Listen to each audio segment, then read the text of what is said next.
The rain came down in cold, heavy sheets on the Tuesday morning my husband died. It was the kind of autumn downpour that soaked the entire town gray, that left gutters gurgling nonstop and tree branches thrashing wildly against the siding of our two-story suburban home. I had lived in this house for 23 years, every wall painted by my hands, every piece of furniture chosen and arranged by me, every holiday memory woven into its quiet rooms. I knew every creak of the floorboards, every drafty window, every shadow that stretched across the living room at dawn. I knew this house better than I knew myself, and on that rainy Tuesday morning, it turned from a home into a haunting shell overnight. I woke up at 6:30, just like I did every morning after 23 years of marriage. No alarm clock needed. My body had been trained for decades to wake before the sun, to rise early and tend to every small, tedious duty that kept our household running flawlessly. The house was unnervingly quiet, the air thick and damp from the autumn storm pounding against the roof. I swung my legs over the edge of our marital bed, my feet touching the fuzzy rug I'd bought on our 10th anniversary, and I stretched slowly, still half asleep, my mind already running through the morning routine I'd repeated thousands of times before. I planned Greg's favorite breakfast without a second thought. Fluffy scrambled eggs stirred just enough to stay tender, crisp bacon fried until it was perfectly crunchy around the edges, warm buttered toast slathered with homemade jam I'd canned the summer prior. Greg was particular about his meals, always had been. For 23 years, I catered to every small preference, every minor complaint, every picky habit he'd carried through our entire marriage. I'd adjusted my schedule, my tastes, my entire daily rhythm to fit his. I told myself that was what marriage was: compromise, dedication, quiet devotion that no one saw or praised. I never once complained, never once demanded recognition, never once asked for anything in return. I walked downstairs barefoot, my soft socks sliding gently across the polished hardwood floor, and I froze mid-step, my breath catching hard in my throat. Greg was lying on the kitchen floor. His body was crumpled awkwardly beside the counter, one hand still loosely curled around his chipped ceramic coffee mug, the mug I'd gifted him on our 5th wedding anniversary, the one he refused to replace no matter how worn it became. His other hand was pressed flat and rigid against his chest, fingers splayed tight over his heart like he'd been clutching through the final seconds of agony. The coffee pot was halfway through brewing, steam curling gently and innocently into the cool kitchen air like nothing was wrong at all, like my husband wasn't dead on the floor inches from the counter. His work phone lay unlocked on the cold tile, screen dim but still glowing faintly, notifications flickering silently at the top of the display. I screamed his name once, a raw, broken sound that tore out of my throat before I could stop it, then dropped hard to my knees beside him. My hands shook so violently I could barely press my trembling fingers to his neck, searching desperately for a pulse, for any sign of life hidden beneath his cold skin. There was nothing. No thrum of blood, no flutter of breath, no warmth left in his body at all. His skin was already turning cold and clammy despite the warm kitchen air, his cheeks pale and gray, his lips tinged blue. I dialed 911 so fast my thumb slipped across the screen twice, fumbling in my panic. I performed CPR relentlessly until the blaring sirens roared down our street and the paramedics burst through the front door, my arms burning with exhaustion, my vision blurring through endless, hot tears. I begged them to save him over and over again, my voice breaking into incoherent sobs. I told them we had so many years left, so many unkept promises, so many plans we'd never gotten to finish. I told them he couldn't leave me alone like this, not without a word, not without a goodbye. But they shook their heads before they even checked his vitals, their faces tight and sympathetic, already knowing the truth I couldn't accept. Time of death, 6:48 a.m. Those words rang in my ears for days, echoing through every empty room, every quiet moment, every sleepless night that followed. They etched themselves into my brain, repeating on a cruel loop, no matter how hard I tried to block them out. Gregory Carter, my husband of 23 years, the man I'd sacrificed absolutely everything for, was gone in an instant. No warning chest pains, no lingering illness, no final heartfelt conversation. Just a rainy morning, a half-finished cup of coffee, and an empty house that suddenly felt like a cold, suffocating tomb.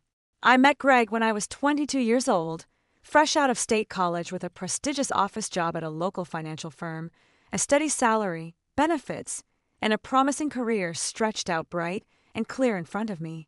I was young, independent, full of ambition and hope, ready to build a life entirely my own. Then Greg walked into my office for a business consultation, and everything changed in the blink of an eye. He was charming, charismatic, endlessly ambitious, a small-town self-made businessman with big dreams and a practiced smile that made every woman in town turn her head. He spoke with confidence, carried himself with quiet pride, and showered me with attention I'd never received before. He told me I was too bright, too kind, too special to waste my days stuck behind a desk answering phones and filing paperwork. He told me he'd take care of me forever, that I'd never have to work a stressful 9 to 5 again if I married him, that he'd give me the perfect, peaceful life I'd always wanted. I believed every single word. I quit my thriving career within a year of our wedding, walking away from promotions, raises, and lifelong job security without a single regret. I transformed myself entirely into the perfect, devoted wife he'd promised he wanted. I kept our sprawling house immaculate, scrubbing every surface, organizing every closet, decorating every room to feel warm and welcoming for him. I planned every family gathering, every holiday meal, every birthday celebration for his side of the family without ever asking for help or recognition.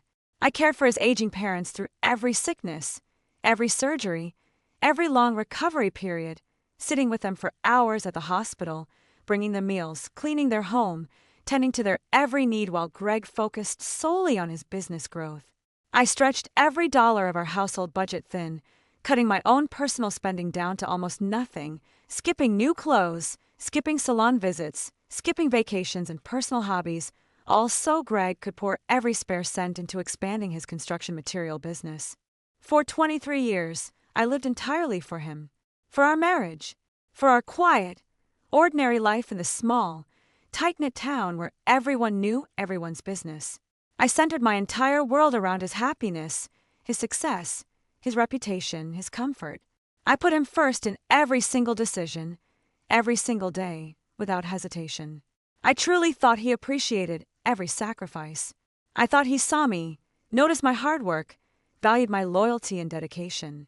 I thought, even when our marriage grew stale, distant, and passionless in our later years, even when we stopped talking deeply, stopped spending quality time together, stopped loving each other like we once did, that at the very least he was loyal, that he would never betray me, that he loved me enough to protect me and provide for me after he was gone. The funeral was held 3 days after his sudden passing, on a gray, dreary day that matched my broken mood perfectly. The small-town church was packed wall to wall with neighbors, old high school friends, longtime business associates, and distant relatives who'd known Greg for decades. They came up to me one after another, patting my arm awkwardly, murmuring generic condolences, telling me how wonderful and generous and hardworking my husband had been, how sorry they were for my terrible loss. But Greg's immediate family stayed far away from me the entire service. His mother, Margaret, stood rigid and unmoving in the very back pew, her back straight, her face cold and unyielding, not a single tear glistening in her eyes for her dead son. His 2 younger sisters, Haley and Sarah, stood pressed close beside her, whispering constantly to each other under their breath, their heads bent low, shooting me sharp, judgmental, suspicious glances every single time I lifted my head to greet a guest. Not one of them walked over to hug me. Not one spoke a kind word to me. Not one offered me comfort or support in my darkest hour. In my grief and naivety, I told myself they were simply overwhelmed with sorrow. I gave them grace. I assumed losing their son and brother must have left them shattered and unable to face anyone, including me. I ignored the coldness in their stares, the malice in their quiet whispers, the obvious distance they placed between us overnight.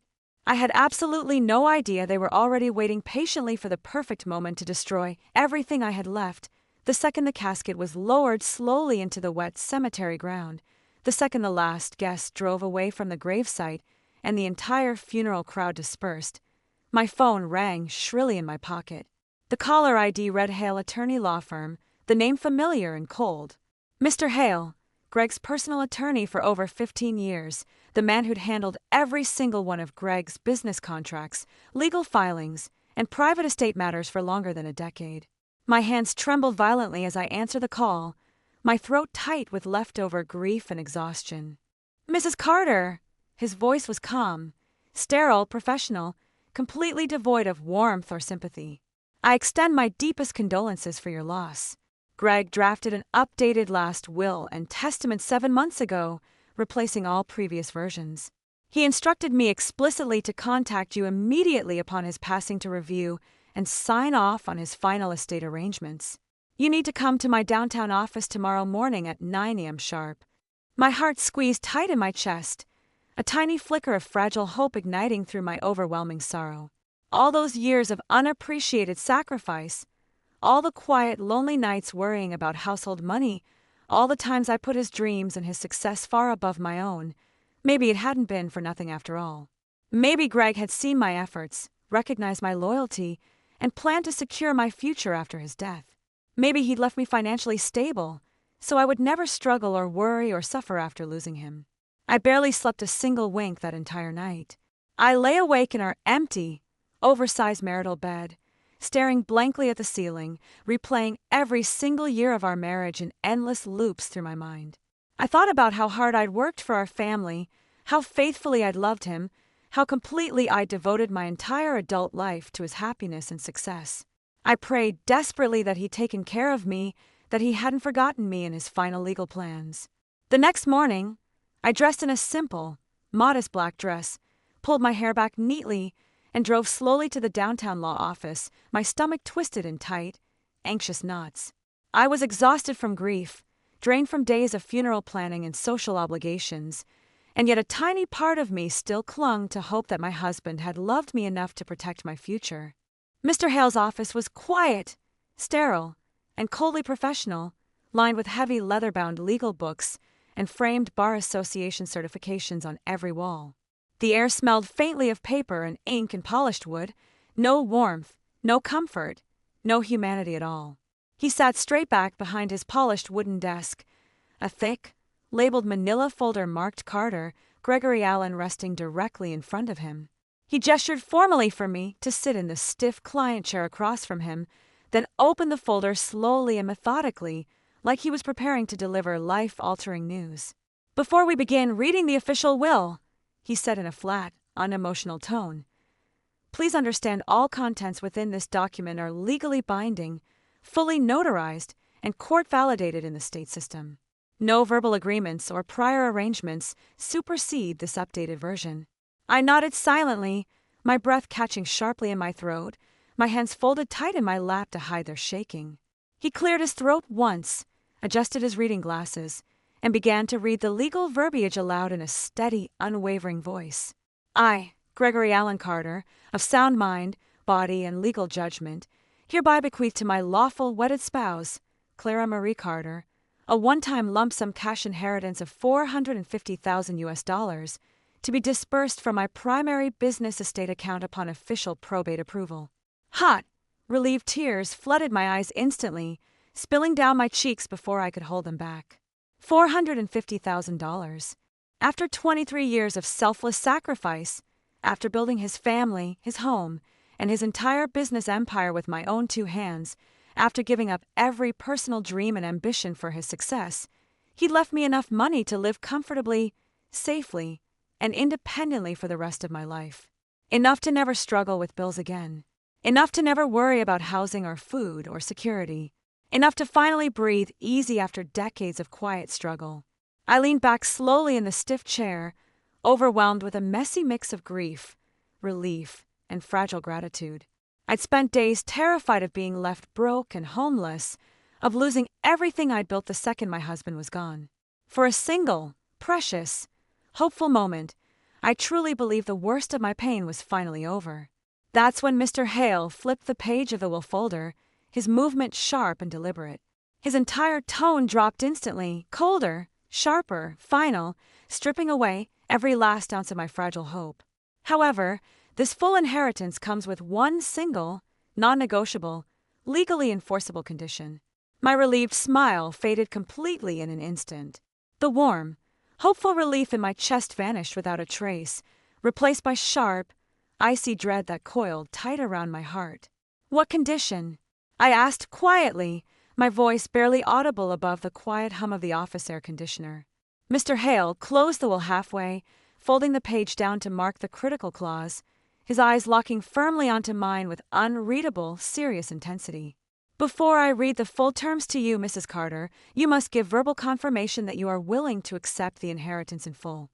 If you agree to abide by every attached condition, you receive the full $450,000. If you refuse to accept the terms for any reason, you receive $0 from this will, and all spousal inheritance rights are officially forfeited." I froze completely in my chair, stunned and confused. No normal loving spouses will ever came with such an extreme, all-or-nothing ultimatum. No genuine final gift came with mandatory silence and compliance demands. Something was terribly, irredeemably wrong. Did Greg's immediate family know about this updated will and these conditions? I pressed, my intuition screaming loudly that I was being kept in the dark about something huge and devastating. Mr. Hale's gaze flickered away from mine for a split second, his professional composure faltering for the first time since I'd arrived. That tiny, almost imperceptible tell was enough to chill my blood completely. Greg's mother and sisters were formally notified of the updated will and all attached conditions 7 months ago, at the time of drafting and notarization, he admitted quietly, reluctantly. My stomach dropped violently, sinking to the pit of my feet. His mother, his sisters, they had known every single detail about this conditional inheritance for 7 full months.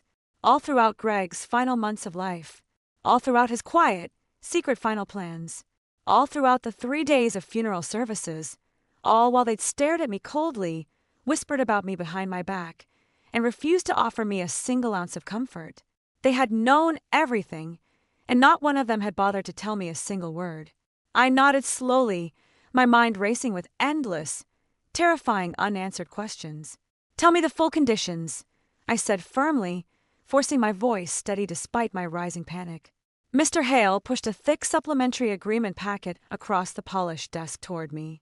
The paper was crisp, brand new, printed only weeks before Greg's sudden death, customized specifically for this conditional inheritance. At the very top of the first page, buried in tiny, easy-to-miss fine print designed to trick desperate grieving widows, was a single devastating rule that changed everything.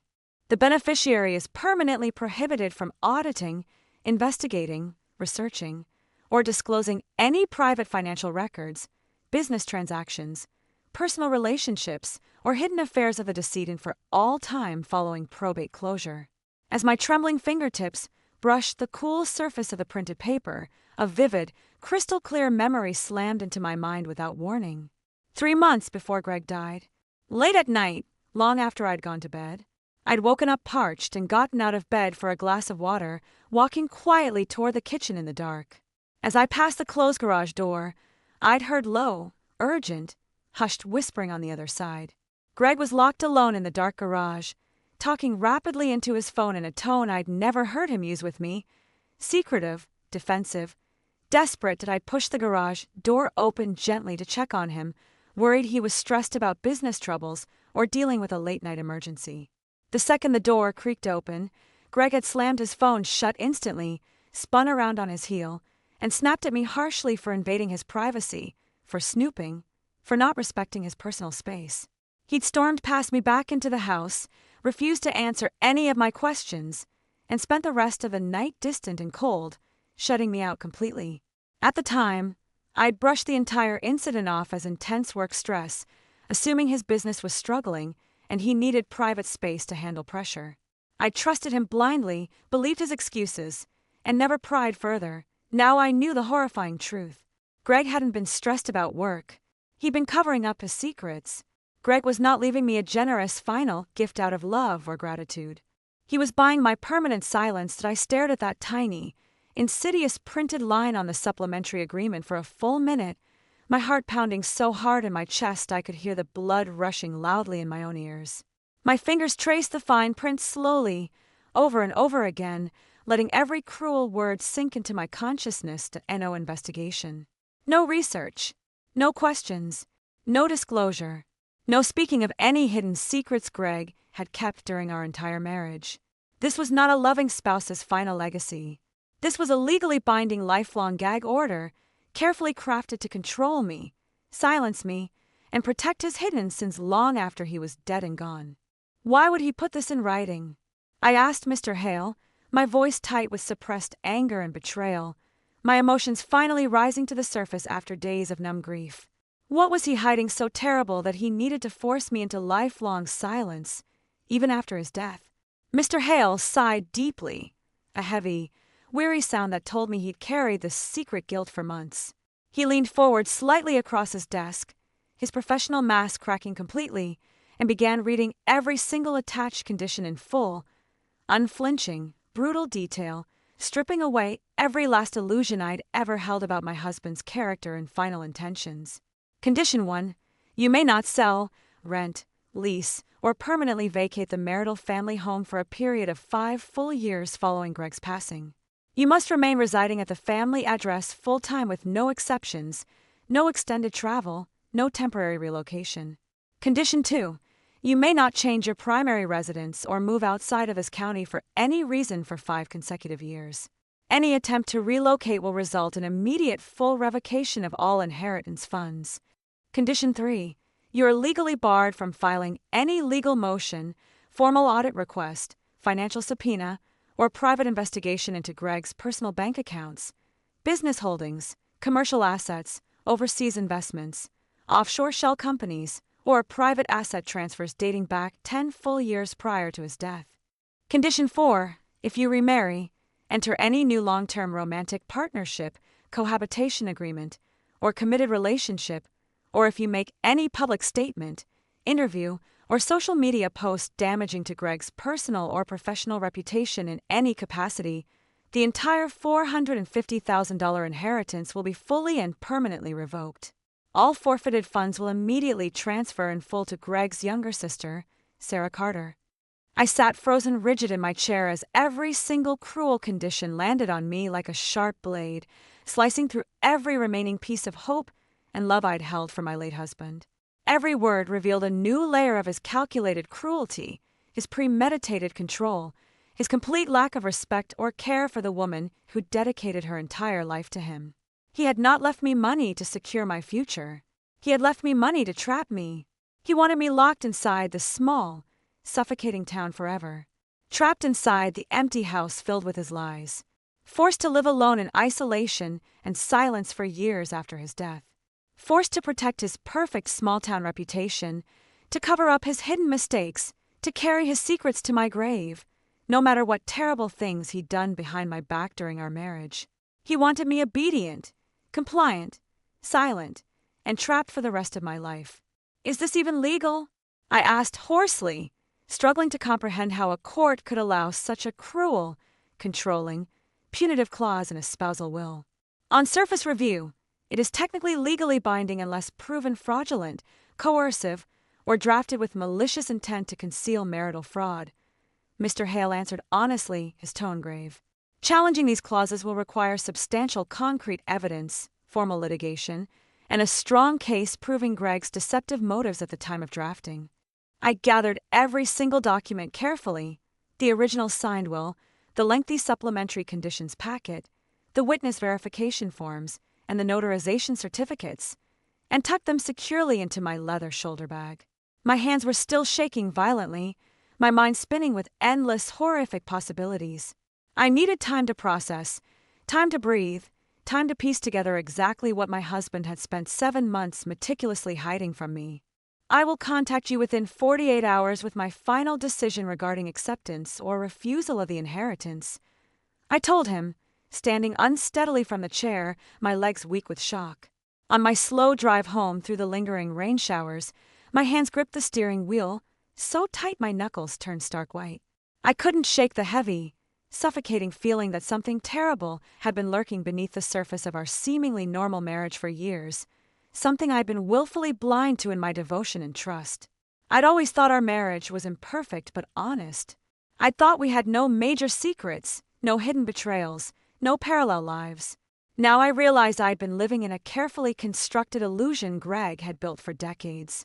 On a sudden, impulsive urge, I diverted my usual neighborhood route and drove toward the edge of town, toward Greg's massive commercial warehouse complex, the large storage and office facility he'd built his entire business empire around, the place he'd spent more waking hours than he'd ever spent at home with me.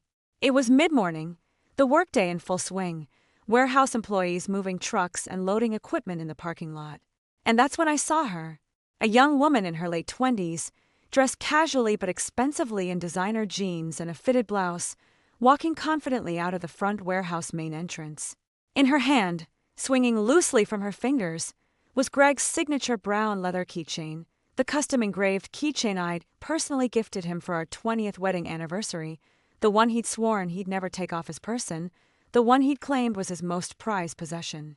My blood ran cold instantly. I watched silently from my parked car as she climbed effortlessly into a sleek, brand-new black luxury SUV, a high-end vehicle I had never once seen at our house, never spotted in our driveway, never heard Greg mention purchasing, never knew existed at all. I parked my car at the curb across the street, hidden by thick oak tree foliage, and watched her pull smoothly out of the warehouse parking lot and drive away toward the upscale residential district on the other side of town. I pulled out my phone quickly and snapped a clear photo of her license plate, saving every detail for later investigation, my heart hammering in my chest. When I finally arrived home, I immediately headed for my locked filing cabinet in the home office, the cabinet where I'd meticulously organized 23 years of every household financial record, every bank statement, every business receipt, every auto loan payment history, every bill and transaction we'd ever made. I spent 20 minutes scrolling through years of digital and physical records, cross-referencing vehicle loan accounts and payment histories, until I found the exact proof I'd feared. That black luxury SUV's monthly loan payment had been automatically deducted from Greg's completely private, unshared business account every single month for the past 5 full years. 5 years.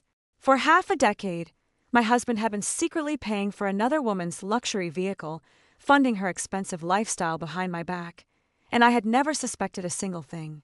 My head spun with dizziness and disbelief. I stumbled unsteadily into my home office, the small room Greg had always insisted was too cluttered and technical for me to bother with. The room he kept locked most days, refusing to let me clean or organize or look through his private files. I had always respected his privacy, always trusted him completely, always assumed his secrecy was purely business-related. Now I tore through every single drawer, every stack of files, every hidden compartment with desperate, frantic urgency. At the very bottom of the deepest locked drawer, tucked carefully beneath stacks of old expired business contracts, I found a small, worn leather-bound notebook. The cover was faded and smooth from years of constant handling, the tiny metal lock closed tight. Greg had always kept this notebook completely hidden, always refused to answer questions about it, always insisted it was nothing but old business notes. I grabbed a small flat screwdriver from the garage toolbox and pried the tiny lock open with shaking hands, my breath coming fast and shallow. The pages inside were filled entirely with Greg's messy, rushed handwriting, endless scrawled numbers, specific dates, coded initials, and consistent monthly payment amounts listed in neat columns. Page after page, month after month, year after year, identical cash transfer figures appeared beside a single simple initial, J. Hundreds of hidden payments, thousands upon thousands of dollars in consistent, untraceable cash transactions. Regular, deliberate, secret payments spanning 6 full years, before I could process the full horror of what I discovered, before I could begin to unpack the scale of his long-term deception. A sharp, loud, aggressive knock boomed against my front door, echoing through the quiet, empty house. I froze in place, my heart lurching with fear. It was nearly 8 o'clock at night, far too late for any casual neighborly visit, especially only days after a funeral. No one visited this late without urgent, hostile intent. I walked slowly and cautiously to the front door, peering carefully through the side window, and my blood turned completely cold in my veins. It was Margaret, Greg's mother. I pulled the door open halfway, and she immediately pushed her way forcefully inside my home without invitation, her entire demeanor hard, hostile, and unyielding. There was no trace of grief, no sorrow, no sadness for her dead son in her cold eyes. Only anger, suspicion, and ruthless urgency. "Clara!" she snapped sharply, standing firmly in my entryway like she owned every inch of my house, like I was merely a temporary tenant in the home I'd built and maintained for 23 years. "I heard you went to the lawyer's office today. I need you to sign those will papers immediately. Accept the $450,000 right away. Stop wasting everyone's time dragging your feet." I stared at her in stunned silence, horrified by her blatant cruelty and impatience. "Why the sudden rush?" I asked quietly, my voice steady despite my inner turmoil. "What are all of you so terrified I'm going to find out if I take my time and investigate first?" Margaret's eyes flashed with unbridled rage at my question. She leaned in close to my face, her voice dropping to a venomous, threatening hiss meant only for my ears. "You would do well to be grateful for that money, girl. After everything Greg put up with from you all these years, you're lucky he left you a single cent sign the papers. Keep your mouth shut, and don't you dare go digging into things that don't concern you. It will only bring you public shame and ruin." With that final chilling threat, she spun on her heel and stormed out of my house, slamming the front door so hard the entire window frame rattled violently, the sound echoing through every empty room. I stood alone in the silent entryway, my entire body trembling from head to toe, overwhelmed by the weight of everything I'd uncovered in a single day. The family I'd loved, cared for, and served for decades was actively threatening me, covering for my dead husband's secrets, and rushing me into a legally trapping agreement for reasons they were desperate to hide. Once the house fell completely quiet again, once Margaret's intimidating presence was gone, I turned my attention to the last thing I feared to examine, Greg's work phone, the device he'd left unlocked on the kitchen tile the morning he died, the phone I'd been too scared to look through until now. I unlocked the screen slowly, my fingers hovering over the messaging app, terrified of what I would find. I opened the Messages app, scrolled past old work texts and spam notifications, and froze completely when I saw it. One single unread text message, timestamped 11:47 p.m. the night before Greg's sudden fatal heart attack, sent from a completely unknown, unregistered phone number. The words burned themselves permanently into my memory, sharp and unmissable and devastating. "He's sick. If something happens to him, where's the child support we agreed on? Don't make me fight for our kid. Our kid. A child. Greg had a secret child, a hidden family, a whole other life he'd been living right alongside mine for years, and I had never known a thing." My hands shook so violently I could barely grip the phone, my fingers slipping on the smooth glass screen as I stared endlessly at that damning text message. Every word sliced through my heart like a blade, unraveling every last thread of trust and love I'd ever held for my husband of 23 years. I tapped the unknown number immediately, desperate to call back, to demand answers, to scream and cry and force the truth out of whoever was on the other end. But the call went straight to a flat, dead dial tone. No ring, no voicemail, no connection at all.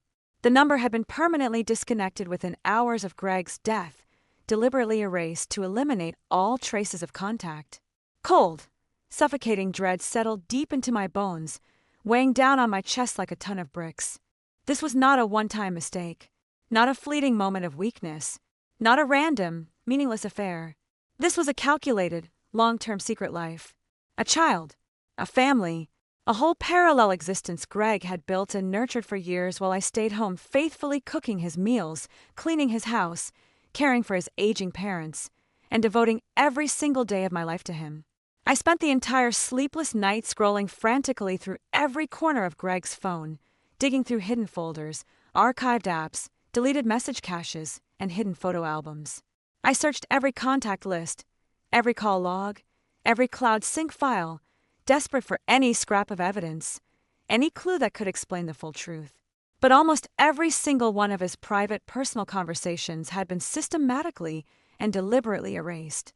All intimate photos, all private video calls, all lengthy chat histories with whoever this woman was had been completely wiped clean from every device and cloud account. Greg had covered his tracks meticulously, methodically deleting every trace of his secret life to ensure I would never find out. But I was not a naive, ignorant woman who would give up easily. 23 years of managing every detail of our household finances, every business record, every personal schedule had taught me to be thorough, patient, and relentless in uncovering hidden information. Early the next morning, before the sun even fully rose over the town rooftops, I contacted a professional digital forensics specialist specializing in cell phone data recovery, driving an hour outside our small town to hire someone completely unrelated to our local community, someone who would have no connections to Greg's family or business associates. I paid his full emergency service fee up front, handed over Greg's work phone personally, and begged him to recover every single deleted file, erased message, hidden photo, and remove call log possible, no matter how old or deeply buried the data was. For 3 long, agonizing days, I waited in total silence in my empty house, trapped in a state of suspended grief and shock. Every room felt haunted by Greg's lies.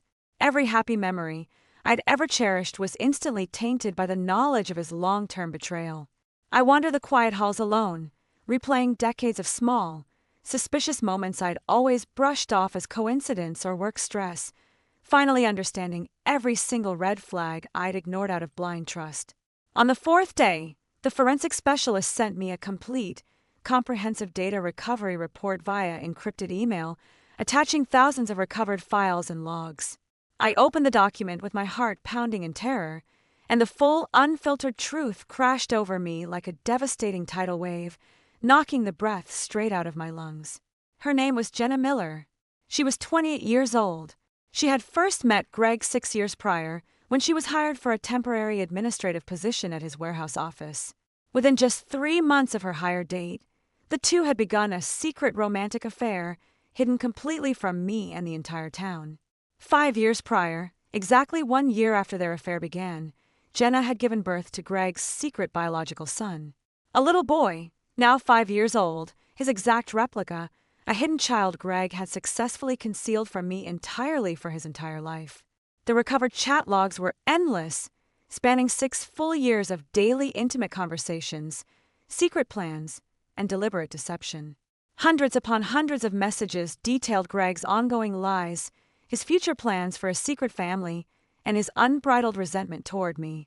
Greg constantly complained to Jenna that I was boring, too domestic, too focused on household chores and routine, too predictable and unexciting.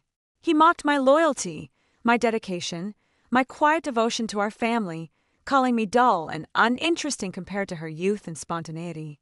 He talked openly about buying Jenna a larger, more luxurious house, about planning expensive family vacations with her and their son, about building a perfect new life with his secret family once he was finally rid of me.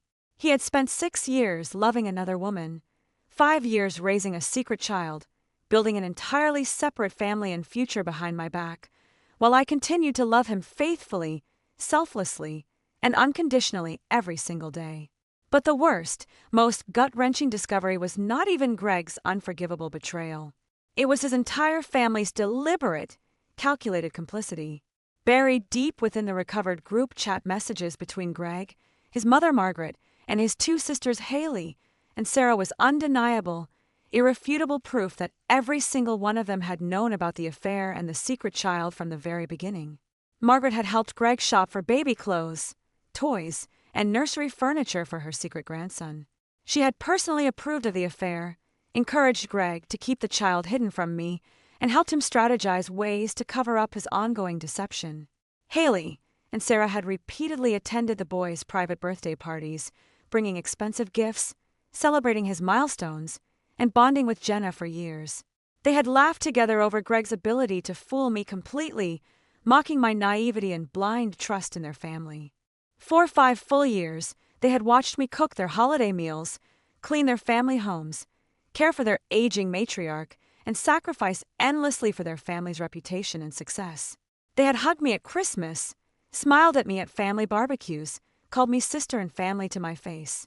And the entire time, they had actively helped my husband hide his secret second family, lying to my face every single day. Hot, burning tears streamed down my face as I read through their cruel, mocking messages, but I refused to break down completely. I refused to collapse into hysterics or surrender to my pain.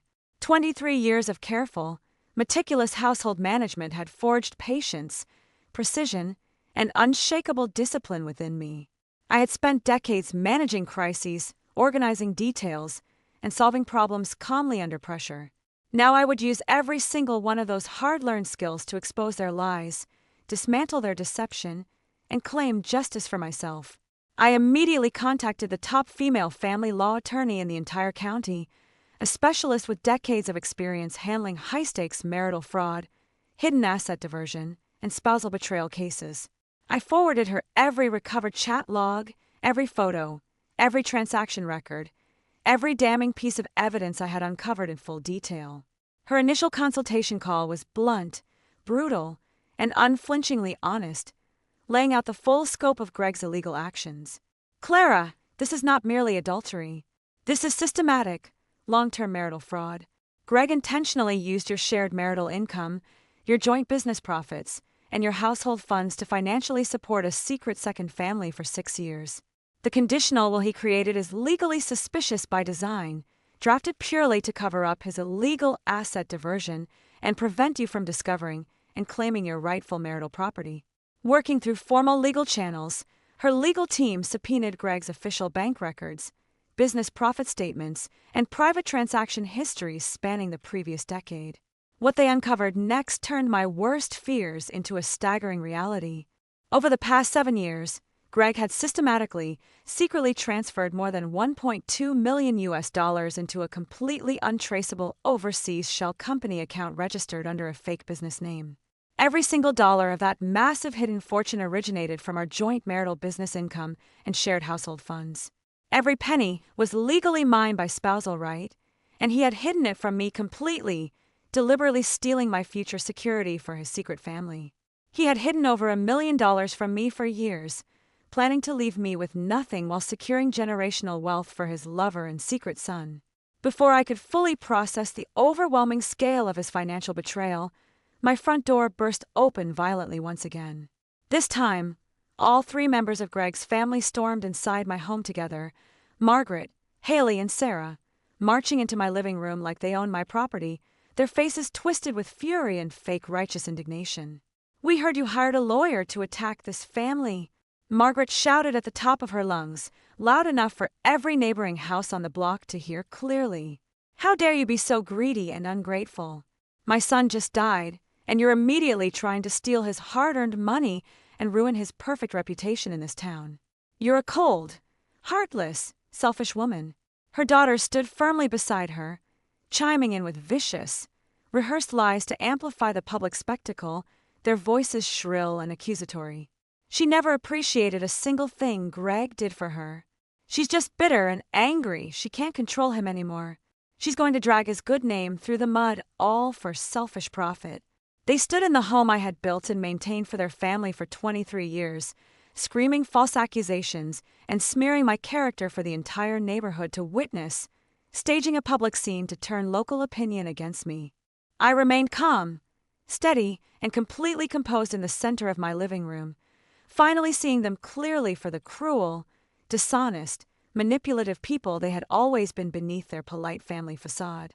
I did not yell back. I did not defend myself to the gossiping neighbors peering through their curtains. I simply pulled out my phone, hit record on the video camera, and captured every single threat, every lie, every false accusation they shouted, saving every word as irrefutable court evidence. After several minutes of futile, performative outrage, they ran out of hateful things to say, called me cold and unfeeling one final time, and stormed back out of my house, slamming the door behind them in a final act of petty intimidation. The second their toxic presence was gone, my personal email pinged with a new incoming message from a completely unknown, unregistered email address. The sender's name was listed simply as Jenna Miller. I opened the email slowly, my hand steady, prepared for whatever new threat or demand awaited me. The body text was short, sharp, unapologetic, and ruthlessly demanding, leaving no room for misunderstanding her intentions. "Your husband promised my son 30% of his entire company's shares and full permanent access to his overseas, hidden accounts years ago. That measly $450,000 hush money will never be enough to satisfy our claim. Either you negotiate a fair settlement with us privately and step down from any investigation, or we take Greg's entire secret public and destroy every last bit of his reputation you're so desperate to protect. Attached directly to the email was a fully signed, legally drafted private contract, professionally printed and formally witnessed. Signed clearly by Greg's own hand, dated 2 full years prior to his death. In black and white legal ink, he had promised his secret illegitimate son a full third of his entire business empire, complete access to all hidden overseas assets, and permanent financial security for life. And he had planned to use the conditional silence clause in my inheritance to ensure I never dared fight back, never dared uncover the truth, never dared claim what was legally mine. I sat motionless at my kitchen table for hours after reading Jenna's email and reviewing her attached contract, my mind reeling endlessly at the sheer scale of Greg's cold, calculated deception and premeditated cruelty. Every new piece of evidence revealed another layer of the intricate trap he had spent years building specifically to destroy my future and enrich his secret family. Greg had constructed 2 completely separate, opposing final life plans, crafted meticulously to ensure his secret son and lover would inherit everything he had built while I received nothing but debt and silence. The public, official court-filed will was designed exclusively for me. $450,000, locked behind endless restrictive, punitive conditions, legally crafted to silence me, trap me in place, and permanently block me from investigating any of his hidden assets or secret affairs. The private, hidden, unregistered contract was designed exclusively for Jenna and his secret child. Millions of dollars in business equity, overseas wealth, and permanent asset claims, completely hidden from public legal record, hidden from court oversight, hidden entirely from me. The $450,000 inheritance was never a gift, never a gesture of gratitude or love, never a final act of care for his loyal wife. It was calculated hush money, a cheap, temporary price to buy my lifelong silence, to ensure I would never uncover his fraud, never challenge his hidden asset transfers, never interfere with the massive fortune he intended to leave for his secret family. I forwarded every single document, the will conditions, Jenna's email, the private contract, and all prior financial evidence, to my attorney immediately, demanding full emergency legal review. Within hours, she uncovered the most horrifying, devastating layer of Greg's deadly trap, a detail that would have ruined my entire life if I had blindly signed the will papers. "Clara," she said over the phone, her voice grave and urgent, "Greg took out a massive second mortgage on your marital home exactly 11 months before his death. He never disclosed this loan to you in any capacity, never discussed it, never shared any paperwork. He borrowed $280,000 against the full equity of your family house, and every single cent of that loan was wired directly into Jenna Miller's personal bank account to fund her lifestyle and living expenses." My knees buckled beneath me, and I gripped the edge of the table tightly to keep from collapsing to the floor in shock and despair. My home. The house I'd raised my hypothetical children in, the house I'd cleaned, decorated, maintained, and cherished for 23 full years. The only permanent home I had known for my entire adult life. Greg had secretly mortgaged it behind my back, risking everything I owned solely to fund his affair and secret child. "But there is far worse news you need to understand," my attorney continued, her tone sharp with urgency. "Buried in the ultra-fine print of Greg's will conditions is a liability clause. If you formally accept the $450,000 inheritance, you legally assume full personal responsibility for every single one of Greg's outstanding personal debts. That includes the entire $280,000 second mortgage loan." I went completely numb, every nerve in my body freezing in pure terror and disbelief. If I had signed those papers blindly, if I had accepted his so-called generous final gift out of grief and naive gratitude, I would have been completely destroyed. I would have been trapped in this small town for 5 years with no ability to leave, no ability to speak the truth, no ability to fight back. I would have been legally forced to pay off his massive secret mortgage debt for decades, draining every cent of my inheritance and future income. Meanwhile, Jenna and his secret son would have lived lavishly off Greg's hidden overseas millions in business shares, completely free of any financial burden or consequence. Greg had planned to ruin me completely. Every layer of his scheme clicked into place in my mind, cold and brutal and unforgivable. Greg had spent 7 months drafting that twisted will, spending years siphoning our marital wealth, mortgaging our home, and colluding with his family to build an impenetrable cage for me and a limitless fortune for his secret family.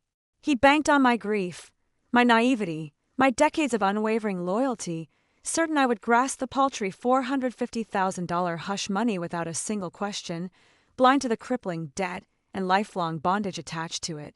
He'd wanted me trapped, silenced, and financially crippled, forced to spend the rest of my days paying for his affair, his lies, and his selfish choices, while his lover and hidden son reaped the rewards of a life built on my sacrifice. For 23 years, I'd loved him faithfully, stood by his side through every struggle, poured my youth, my career, and every penny of our shared life into his success, and in return, he'd spent every spare moment plotting my destruction. The grief that had weighed on me for days melted away entirely, replaced by a sharp, unyielding fire of resolve. I would not be his final victim. I would not stay silent, would not accept his cruel trap, would not let his corrupt family and greedy lover get away with stealing my life's work. Greg's elaborate, years-long scheme to ruin me had backfired. Now, I would fight back with every ounce of the discipline, intelligence, and resilience he'd always taken for granted, and I would make every single person complicit in his lies pay the price for their betrayal. I sat upright at the kitchen table, my back rigid, my hands no longer trembling with fear but steady with unshakable resolve. The fog of grief that had clouded my judgment for days had finally lifted, leaving behind a clear, unflinching view of every lie, every betrayal, and every crime Greg and his family had committed against me. I was no longer the grieving widow they'd mocked, manipulated, and attempted to crush. I was a woman wronged, and I was ready to dismantle every last piece of the perfect fraudulent life they'd spent years constructing.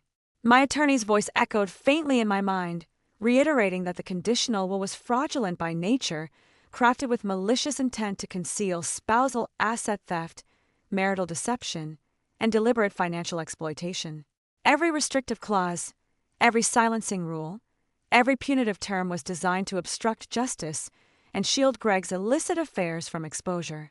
Armed with thousands of pages of recovered chat logs, bank transaction records, secret contracts, and video evidence of the Carter family's threats and harassment, we had more than enough ammunition to invalidate the entire will, overturn every restrictive condition, and file formal lawsuits for marital fraud, asset diversion, and emotional distress.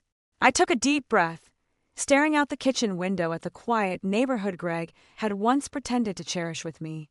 The same streets where we'd walked hand in hand, where we'd hosted family barbecues, where I'd smiled and played the happy devoted wife for decades, were all part of his grand deception.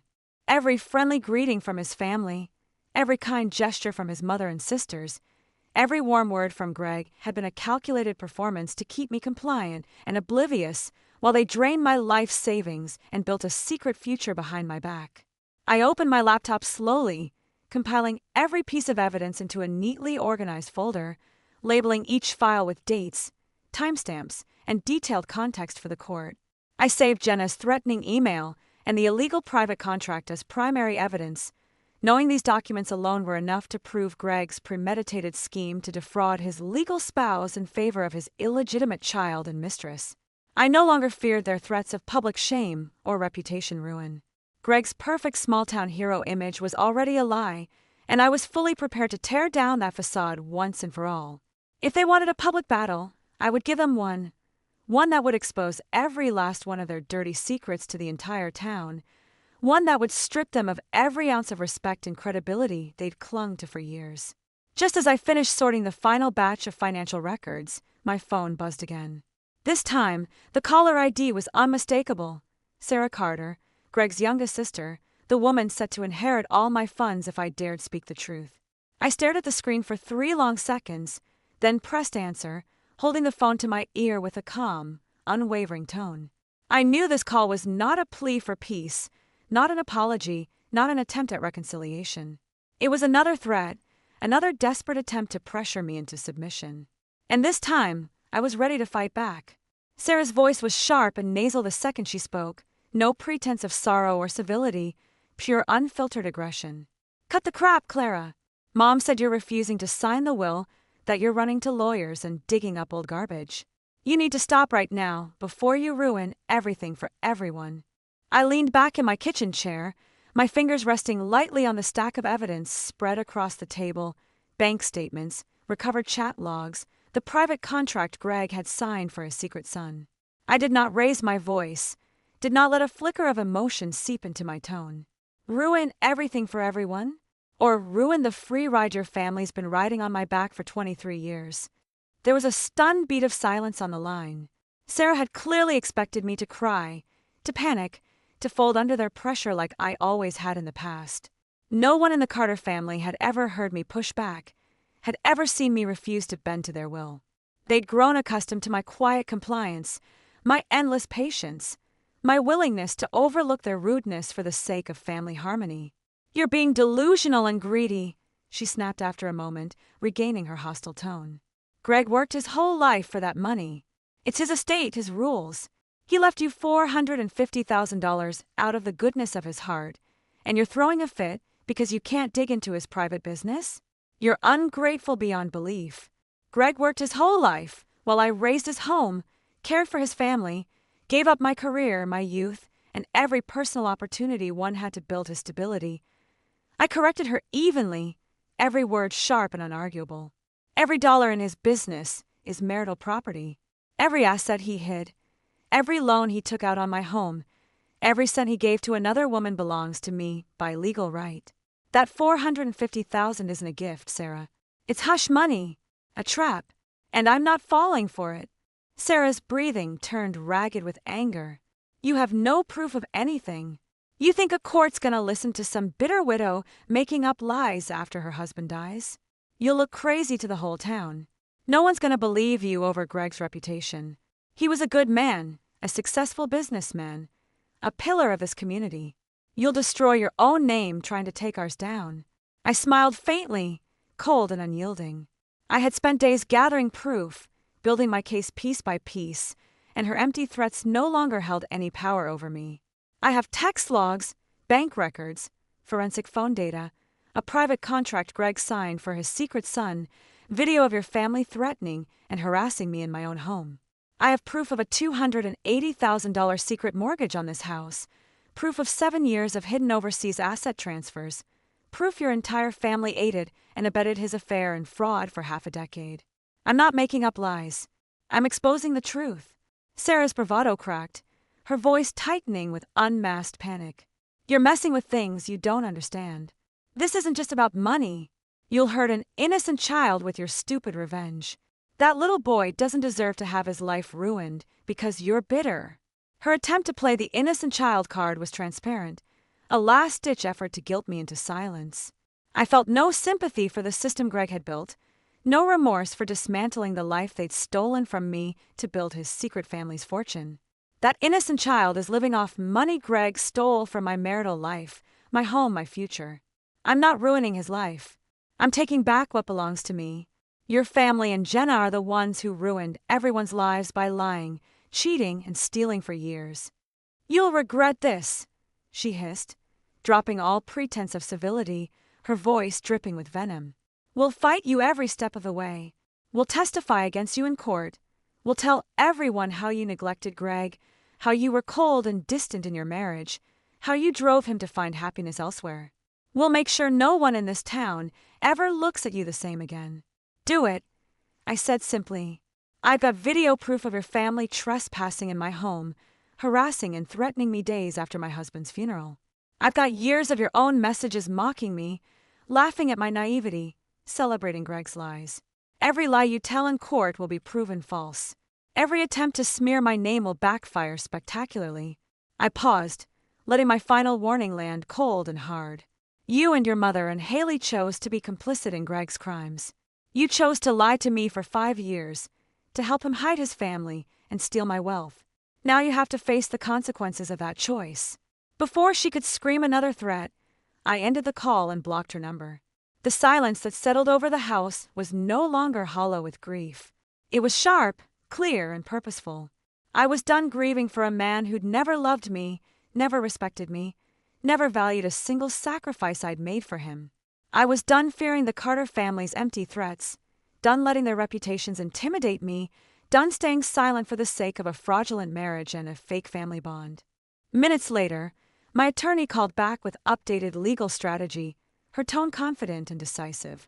We filed an emergency motion to suspend probate on Greg's will.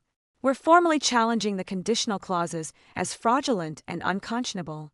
Additionally, we've submitted a subpoena for Jenna Miller's full financial records, and we're adding spousal fraud and civil conspiracy claims against Margaret, Haley, and Sarah Carter for their active participation in hiding marital assets and aiding Greg's deception. A weight lifted off my chest for the first time since Greg's death. I was no longer fighting alone. The law was on my side, the evidence was overwhelming, and the entire corrupt house of cards Greg and his family had built was about to crumble. But the Carters were not ones to surrender quietly. They had spent too long living off my sacrifice, too long protecting Greg's secrets, too long believing they were untouchable in this small town. They would not go down without a messy, brutal fight. And I was ready for every single battle they could throw at me. By the next morning, the entire small town was buzzing with gossip. The Carters had wasted no time launching their public smear campaign, exactly as Sarah had threatened. They'd spread their fabricated version of a story to every neighbor, every church member, every local business owner they knew. Within hours, whispers circulated that I was a bitter, greedy widow, hell-bent on destroying my late husband's reputation to steal his money, that I was heartless enough to ruin a dead man's legacy and hurt an innocent child out of petty resentment. I felt the cold stares the second I stepped outside to grab groceries. Old acquaintances who'd smiled and chatted with me for decades now turned their heads, whispered behind their hands, and avoided eye contact. A few regulars at the local grocery store even shot me judgmental glares, buying into the Carters' carefully crafted lies without a single question or second thought. Small towns ran on gossip, and the Carters knew it better than anyone. They'd spent decades building Greg up as a charitable, hard-working community man, painting their family as upstanding, loyal, and kind. I was the outsider, the quiet housewife no one paid much mind, easy to villainize, easy to discredit, easy to blame for the chaos they created. I refused to cower. I walked through the store with my head held high, ignoring the whispers and stares, ignoring the judgmental glances. I knew the truth. I had the proof. Public opinion based on lies would not stand against hard evidence in a court of law. Still, their smear campaign stung. I'd lived in this town for 23 years, contributed to the community, volunteered at local events, cooked for church potlucks, helped neighbors in need, and cared for every member of the Carter family without hesitation. To be painted as a cruel, greedy villain after a lifetime of kindness and sacrifice was a bitter pill to swallow. When I returned home, I found an anonymous handwritten note taped to my front door, the handwriting sharp and shaky with malice. "Leave the Carters alone. Let the dead rest. Your greed will destroy you." I peeled the note off the door slowly, folded it neatly, and added it to my evidence folder as proof of harassment and intimidation. Every petty, desperate move they made only strengthened my case, only exposed their guilt more clearly. Midday, my attorney sent me a breakthrough update that shifted the entire case in my favor. The forensic team had dug deeper into Greg's hidden digital records, unearthing a password-protected cloud folder he'd encrypted and hidden from every device, a folder he believed was completely erased and unrecoverable. Inside was the final, damning piece of the puzzle I'd been missing. Video footage. Hours of private home videos recorded inside Jenna's upscale rental house, featuring Greg, Jenna, and their 5-year-old son. The videos spanned 4 full years, capturing family birthdays, holiday celebrations, weekend trips, quiet family nights, all the warm, intimate family moments Greg had never shared with me. In the videos, Greg laughed openly, played with his son, kissed Jenna, and talked freely about his plans to leave me once he'd secured all his assets and finalized his secret wealth transfers. But the most devastating footage of all was a single 10-minute clip recorded 8 months prior to his death, exactly 1 month after he drafted the fraudulent conditional will. In the video, Greg sat on Jenna's couch, his tone cold and calculating, laying out his entire trap in explicit detail. He told Jenna exactly how he planned to silence me with the $450,000 hush money, how the legal clauses would trap me in town, stripped me of my right to investigate, and forced me to pay off his secret mortgage debt. He bragged about how gullible and loyal I was, how I'd spent 23 years obeying him and sacrificing for him, how I'd never suspect his decades-long deception. "She'll sign it for sure," Greg said confidently on camera, a cruel smirk on his face. "She's too loyal, too grief-stricken, too stupid to read the fine print. She'll spend the rest of her life paying for our life, while you and the boy live off the millions I've hidden away. She deserves nothing after wasting my youth and tying me down to a boring, lifeless marriage." I watched the entire clip without crying, without flinching, without breaking. Every cruel word he spoke was just further proof of how little he'd ever valued me, how calculated his betrayal had been, how intentional his plan to ruin me truly was. This video was irrefutable, undeniable proof of Greg's malicious intent, his premeditated fraud, and his deliberate scheme to defraud his legal spouse.